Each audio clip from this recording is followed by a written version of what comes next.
Hey everyone, it's Amy, the Skin and Lash Lady, licensed esthetician. And today we're going to talk about microdermabrasion, and I'm going to demonstrate on a machine that I bought from Amazon. Yeah, machine I bought on Amazon. And I'm going to link everything below. So let's get started. So the first thing is, who can and cannot have microdermabrasion? So number one is microdermabrasion is not a magic eraser. I know people think that it just erases the wrinkle, and it doesn't. It is a manual form of exfoliating the top layer of skin. I do it a lot on my clients that have a lot of skin damage and they don't want the downtime of a peel. So I put them on a microdermabrasion protocol. Now, this machine that I purchased is actually really similar to the machine that I used when I was in school and that I first started out with. Now, over the years, I was able to upgrade to a hydrofacial machine, but this is a really good entry-level machine, and I'm going to show you how to use it safely. So who cannot use it? If you have active acne and lesions and a lot of breakouts, open skin, no. If you have rosacea, this is something that's too caustic on the skin. We don't want to cause anything that's irritating on the skin. And if you have a lot of blackheads, people think that this is to suck out the blackheads. It is not. We never want the machine on a high suction level. That's how you get broken capillaries. So I'm going to turn the camera and give you other out clips. But this is the machine. It's a no-name brand machine. I think I paid $120 for it. It has an on-off switch. It has a dial that controls the suction. It comes with 3 of these tips. And this dial for the how much suction is going, but it's more about feel and touch. So a first thing that you need to do is cleanse your skin, because we always do this on clean, dry skin, clean hands. And when I have the tip on, they come with filters, and you'll see in a clip that I'll show you how to do it. And I have a clean filter in here. Now, one of the things that you need to realize is that you need to make sure that the tips are smooth, because I've had clients who have purchased similar machines and they've had scratches on their face, not because they're too aggressive, it's because sometimes you get a little diamond tip that's poking out and you don't see it, and all of a sudden the next day you have scratch marks on your face, and we don't want that to happen. So make sure you run over all of your tips to make sure that they're all smooth. Another thing is all the tips have a number on them. This is a 240, very fine grit. Think of it like sandpaper. The higher the number, the finer the grit. I always start with a little bit stronger grit. Let's see what I have set up in the machine. I generally only do 2 passes of microdermabrasion. This is not something we want to do a lot of. So this is a 180, and you could feel the difference. So check when you get your microdermabrasion machine, check and feel your tips. I'm always dropping things. Feel your tips to make sure that they feel great. And today we're actually filming in my sewing room because I had somewhat decent light. I don't know why, but I just decided. So this is my quilting room at home. Just thought I'd share a little bit with you. So first thing is I always test on the back of my hand. I'm going to turn the machine on. I'm putting my dial a little bit, I'm going to put it in the middle between the minimum and the maximum. And on the back of my hand, I'm going to test and feel. And what I'm testing for is I don't want super suction. You could see that white? That's where it just was. By the way, as a side note, microdermabrasion on hands is an excellent thing for anti-aging. I'm going to put it on maximum so you can see. So you see this is maximum. You see how it's pulling my skin like this? This is what we don't want it to do. If it's doing like that, that's a big no-no. We're going to give broken capillaries. It's too strong. We don't want that to happen. So you're going to keep lowering the machine until we don't get that. Okay? The whole idea of the suction is actually when the diamond tip is scraping along the skin, it is like inhaling the debris. Okay? So I'm going to lower it more. See, like that?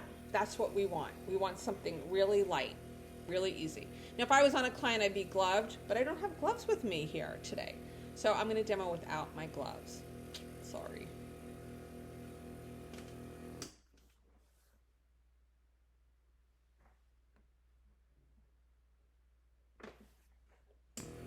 Okay, I always start right here at the jawline. Now, you can also do this on the body, and in your kit you will see that there are tips for the body.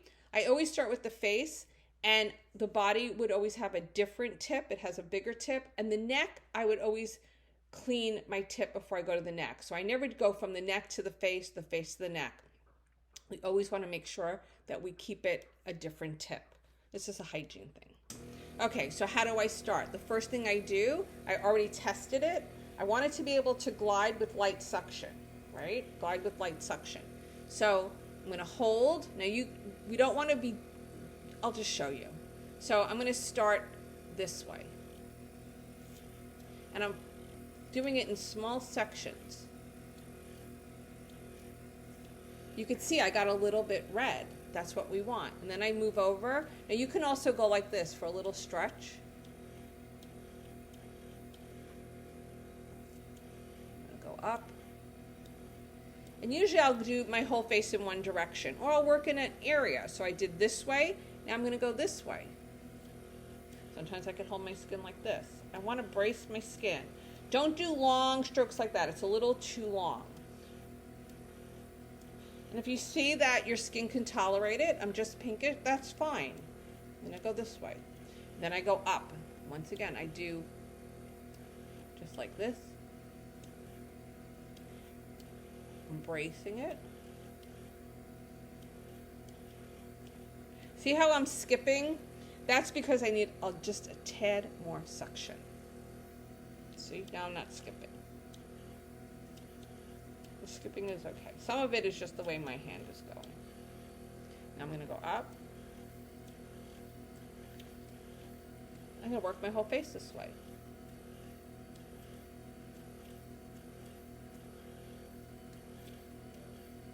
Now over here I have a spot. So people go, I'm going to go like this and get rid of the spot. Don't do that. Now, how often can you do microdermabrasion? Well, for somebody that has a lot of sun damage, I'm going to have them come in probably every week, which is a little bit aggressive because I'm going to rehydrate their skin, make sure they wear sunblock because I want to get that exfoliation going. Now, I just had my eyebrows tattooed. If you have eyebrow tattoo, do not go over your eyebrows. Now, just as a side note, if you have body tattoo and you want to brighten them up, microdermabrasion over them. So, same thing. I'm just going in little sections on my skin. And the other direction. You could do your face one direction or other. I tend to just always go around my face.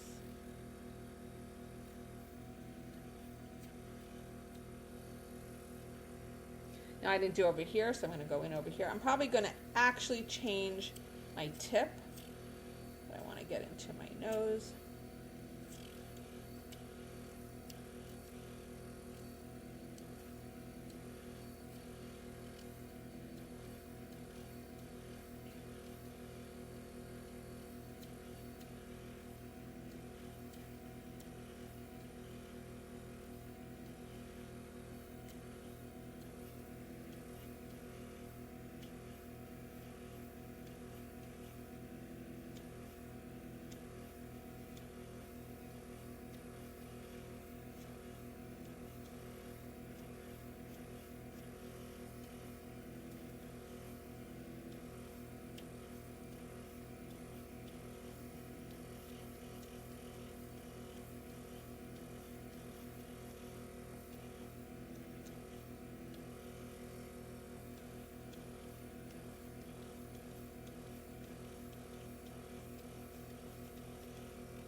Okay, let's see what came out on my thing. I always like to see what my filter looks like. My skin is really clean, and you could see, here, let me see if I can hold it with a tweezer. I don't have a lot of gunk that came out because my skin is in really good shape. But sometimes people will be like amazed at what they see. So I just did my pass. I technically did 2 passes. I went one direction and the other direction. So now I want to do the finer tip. So take it off. This is a little hard to pull off, but there, I got it. And I apply the other tip. And I'm going to save my fine tip for later. I'm going to show you that. I'm going to do my whole face again.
Okay, so I did my fine just to finish it off. Now I'm going to use the smaller tip here. You'll see in your kit you have one that looks like this. Now if you notice, I hadn't done my eye area, and I'm going to explain that the eye area is super, super, super gentle. So first thing I'm going to do, I'm going to get into some of my nooks and crannies and what I call like detail work, because this is a lot smaller and it's just easier to get into certain areas, like there. Smooth that out. I go around my lip line. I don't do my lips with this. I just go around the lip line. Okay. Now comes the eye part. I really want to load the machine a lot. Super a lot. You don't want to be pulling and causing any issue. So around my crow's feet, let's do this side. I'm going to stretch very lightly, super lightly. Get my crow's feet. I'm going to get in here super lightly. I'm going to get under my eyebrow. And I'm stretching this, well, I'm not stretching the skin, I'm bracing the skin. I don't want high suction. I want the lowest suction. This also is a small hole. I can just go in there, around my eyes. Now my under eyes, also, I'm going to brace, really important, brace, super, super light. We don't want really any suction pulling in here at all. We don't want to break a capillary. This is super gentle skin, go right under my eyebrow. Like I said, I tend to figure out what works best for you to brace. A little bit of stretch if you have a lot of skin. Remember, around the ear, we don't want to be sucking the skin up into the microdermabrasion tool at all. I go in here. This is not about sucking out blackheads and milia. This is a manual form of exfoliation. Now, I know I have a really big pore here, and even though I do that, it's more to make myself feel better, even though you own your pore size. And that's it. Now my skin needs to be rehydrated. Now all of this will be taken off, put in for cleansing, and dried in the machine for the next week. So what am I going to do? I need to rehydrate my skin, which is the most crucial part. We just took it all out. Actually, oily skin does really well, but I have dry skin, so I have to really, really hydrate my skin. I'm just going to put on my peptide serums, and I'm also going to put on my skin recovery mist, because that's filled with hyaluronic acid serum. Now, if your skin is feeling burning or itching, you're probably too aggressive. It should not feel like that. It should feel refreshed. You may see your skin it looks a little plumper as well, because it just had the exfoliation, and the suction does help to increase circulation. Now, I didn't do my neck, and that's fine. I could do it another day. This is just for demonstration purposes. I'm going to put on my eye serum, So all the serums that I use, doesn't matter what time of day you do this. I get asked that question all the time. And now I'm going to be really liberal with my skin recovery mist, which has a lot of hyaluronic acid serum in it. If you have hyaluronic acid serum on damp skin, mix it with some water. It's excellent. And now I'm going to put on my moisturizer as well. If I was doing this at night, I'd probably put on a thick coating of Aquaphor. But it's daytime, I have things and errands to run. I'm just going to use my basic moisturizer, and I'm going to put on my sunblock, because really the best thing for our skin is to put on a sunblock. So I've put on all my serums. I put on my skin recovery mist. If you don't have that, any hyaluronic acid serum is a great hydrator to put on. Now, if it was at night, I would most likely put on a layer of Aquaphor or a thick layer of a moisturizer, because I really want to occlude the skin. But it's daytime and I got errands to run. So I'm just going to put on my moisturizer, let that dry, and then I'm going to put on my SPF 30 and a hat, because I just exfoliated my skin. It means it's more susceptible now to sun damage. So if I have a lot of sun damage, or a client that comes with a lot of sun damage, I will have them come in every 7 to 10 days to do a microdermabrasion. Skin cells recycle like 28 to 40 days depending on your age. But when I have clients that have a lot of sunspots and we really want to start getting that skin and that pigment, what I like to call knocked off, then I will put them on a 7 to 10 day, depending on their schedule. I usually offer them a package.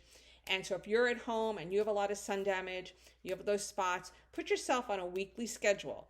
Don't be super aggressive. We don't want to damage the skin barrier.